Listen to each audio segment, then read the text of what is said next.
Bonjour à tous et bienvenue dans ce nouvel épisode de mon podcast IMO. On est en direct du Parc des Expositions Porte de Versailles, en direct du Salon Rent. Et j'ai le plaisir de recevoir Frédéric Bourrelli. Bonjour. Bonjour Ariane. Frédéric, vous êtes fondateur de Mon Chasseur Immo, une plateforme qui facilite la chasse immobilière. Comment vous avez traversé la crise sanitaire ? Bon, eh bien écoutez, nous avons bien traversé cette crise sanitaire. Je pense qu'il était pour nous difficile de faire mieux. Le marché d'abord s'est bien tenu, puisqu'il s'est globalement stabilisé, une légère baisse l'an dernier, une stabilisation cette année. On est au plus haut que l'histoire ait jamais connu en France. Donc le marché s'est bien tenu. Nous, de notre côté, on a eu une progression d'activité sur les 2 années, sur les 2 exercices, de l'ordre de plus 30% l'année dernière, donc l'année Covid. Et cette année, on est sur un rythme de plus 40%. Donc on surperforme largement le marché, on est en développement. Également, et point extrêmement important, nos chasseurs immobiliers, parce que c'est là l'essentiel, ont eux-mêmes individuellement augmenté leur niveau de production, d'activité de 30% l'année dernière. Donc des chiffres qui sont bons. Et puis en parallèle, nous avons surtout travaillé sur notre métier et sur nos outils, puisque nous étions pour la plupart en télétravail et nos outils à distance collaboratifs qui étaient déjà mis en place avant, eh bien, nous ont permis d'avancer et de progresser beaucoup, notamment sur nos investissements dans le digital. Nous lançons une nouvelle application mobile qui a été développée pendant cette période. Nous avons également des nouveaux outils de scoring, de biens, d'analyse pour nos chasseurs. Et donc tous ces outils vont profiter à plein dans les temps qui vont venir. Voilà, donc une période qui a été mise à profit du mieux possible pour à la fois améliorer nos résultats et améliorer nos outils et nos savoir-faire. On rappelle que Mon Chasseur Immo, c'est une plateforme digitale de chasse immobilière. Le service que vous rendez ? C'est ça. Alors le service qu'on rend, eh bien, nous aidons les particuliers à acheter des biens immobiliers, que ce soit pour résider ou pour investir. Donc nous sommes sur les deux segments, les deux cibles de clientèle.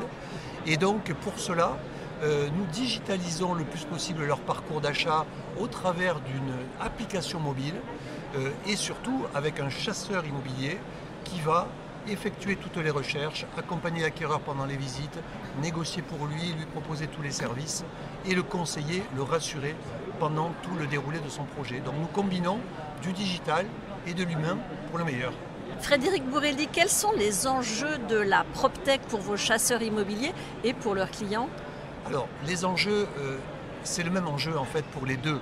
C'est-à-dire que nous voulons leur faire gagner le maximum de temps possible dans une recherche immobilière qui est extrêmement chronophage, complexe, parfois même risquée en fonction des décisions qu'on va être amené à prendre. Donc nous développons au maximum les outils pour les acheteurs et pour les chasseurs immobiliers.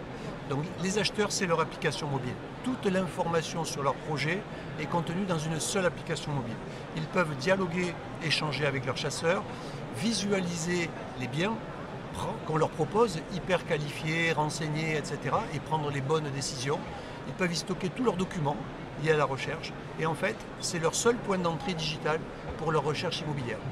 Le deuxième côté chasseur immobilier, il va falloir leur faire gagner du temps, principalement dans la recherche de biens, parce que c'est là qu'est la difficulté. Donc il faut collecter le maximum d'annonces possibles, automatiser la sélection des biens, les scorer pour les amener à passer du temps sur les biens les plus proches des critères de nos clients et les leur proposer ensuite. Donc c'est ça nos enjeux sur le plan du digital. Et nous sommes en train de travailler maintenant sur des applications à base d'intelligence artificielle aussi, qui vont accompagner le chasseur immobilier sur la base de push qu'on va lui faire à chaque étape du parcours du client pour lui permettre d'apporter au client les bons conseils, les bonnes pratiques pour lui faire réussir son projet immobilier en fonction du déroulé du parcours. Dernière question, Frédéric Bourrelli, comment est-ce que vous voyez l'évolution des services en matière de transactions immobilières ? Alors, dans l'immobilier, les choses sont toujours un peu lentes à bouger. Le Rent les a bien accélérées. Et merci aux fondateurs du Rent parce que vraiment, on a passé un palier en quelques années considérable. Maintenant, les services transactionnels sur la transaction immobilière, ils évoluent comme évolue le domaine du syndic, la gestion locative, etc. Et ils évoluent alors. La principale évolution des dernières années, ça a été les réseaux de mandataires. Depuis en gros les années 2010, Capifrance avait été à l'origine et puis d'autres ont suivi, IAD, Safety, etc. Là, c'était un gros changement de modèle puisqu'on arrête les agences vitrines et on a des équipes de mandataires qui sont présents sur le terrain. Donc ça a été un changement. Le deuxième changement qu'on est en train de vivre maintenant et depuis assez récemment, ce sont ce qu'on appelle les néo-agences ou les agences en ligne, low cost, certains diront, et qui digitalisent le parcours vendeur d'un vendeur de biens immobiliers, là aussi au maximum, avec probablement moins d'humain, mais malgré tout toujours de l'humain, et qui proposent des offres d'accompagnement à la vente de biens immobiliers pour des tarifs moins élevés qu'une agence immobilière traditionnelle. Donc on a connu ces évolutions et un des résultats, c'est que les honoraires globalement, côté vendeur, ont une tendance à baisser sur le long terme.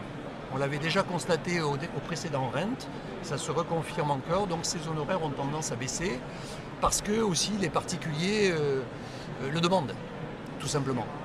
Et ce qui ne veut pas dire qu'il y a moins de business à faire, puisqu'il y a de plus en plus de particuliers, ou tout au moins ça ne descend pas, qui utilisent les services d'un agent immobilier, d'un mandataire ou d'une néo-agence.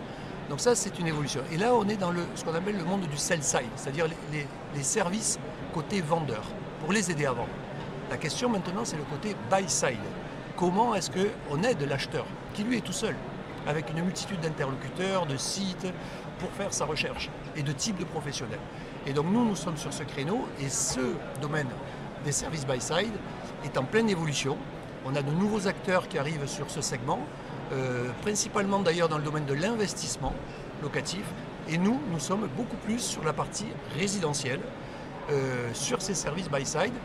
Un exemple, c'est qu'aux États-Unis, la plupart des transactions sont intermédiées avec à la fois l'agent de l'acheteur, donc côté buy-side, et l'agent du vendeur, côté sell-side. Voilà. Donc c'est une mutation qui prend son temps, mais qui est progressivement en train de s'installer et qui est la tendance sur laquelle on s'inscrit. Et là maintenant, on va rentrer sur une nouvelle phase de croissance après cette période Covid. Nous sommes en recherche de partenaires financiers pour accélérer beaucoup plus notre présence sur le marché et nous avançons bien en cette direction. Bon ben, l'appel est lancé. Merci en tout cas pour ce point de vue et cette analyse archi complète. Frédéric Borelli, je rappelle que vous êtes le fondateur de Mon Chasseur Immo. Merci beaucoup Ariane, c'est un plaisir.